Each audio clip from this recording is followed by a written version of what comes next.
Hey there, everybody. If you're watching this, you guys are at Harper's Ferry.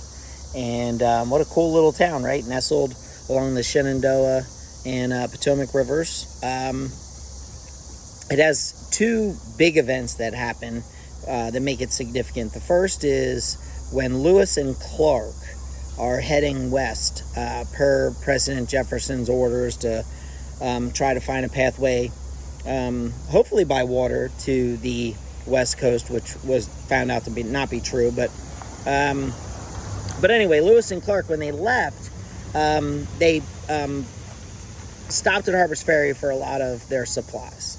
And then from Harper's Ferry, they're going to head due west to St. Louis. And St. Louis is kind of the real start of the expedition.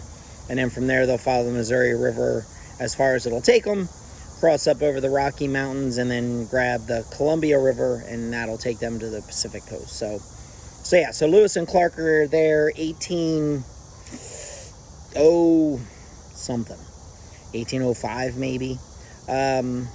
So Harper's Ferry was already established and a known town. Back then, along cities and towns along waterways were common because that was the easy way of traveling.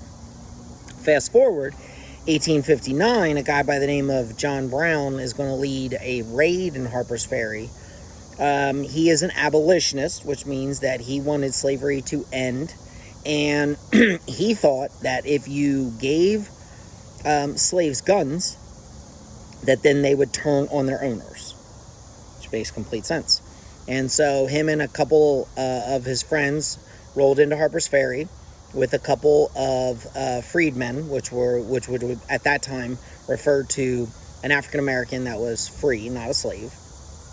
There's an armory in Harper's Ferry that they were planning on grabbing, and then that armory was full of guns, and then they would move around the back then it was just Virginia. There was no West Virginia yet.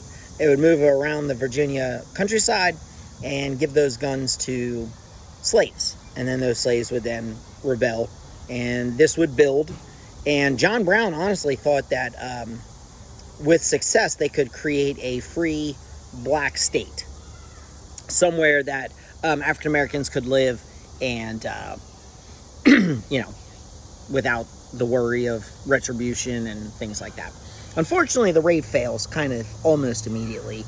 And here's the big idea, or the big thing you need to understand. Slaves were uneducated on purpose. And so if you're going to run up to a slave and say, here's a gun, turn on your owner, and this might shock you, the average slave would be like, why would I do that?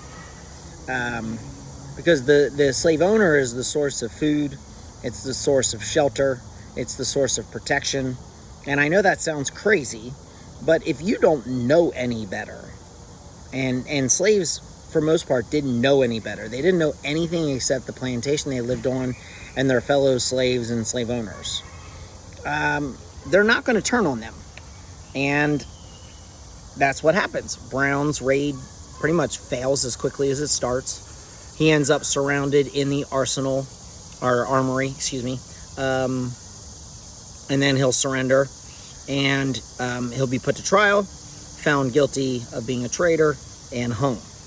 And many people say that he is one of, if not the spark of the Civil War. So that's 1859, and the first shots are spring of 61. So like a year and a half later. So those two things are what happened at Harper's Ferry. Real quick, lastly, when you guys get to Antietam and you listen to those videos of me yakking, I'm going to talk when you guys get down to a bridge that is of significance. I don't want to give away its name, but when you get to the bridge, when that bridge is finally taken and it looks like the Northern Army might win, it will be a group of Southern soldiers under the command of A.P. Hill that will have force marched through the night from where you are now, Harper's Ferry, to that battlefield.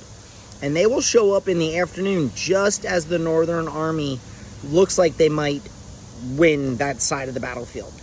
So A.P. Hill, when he arrives, just remember that he's arriving from where you are now at Harper's Ferry. So So there you go. So, and if you walk around town, you'll see beside one of the barns, there's a mark of all the different flooding heights.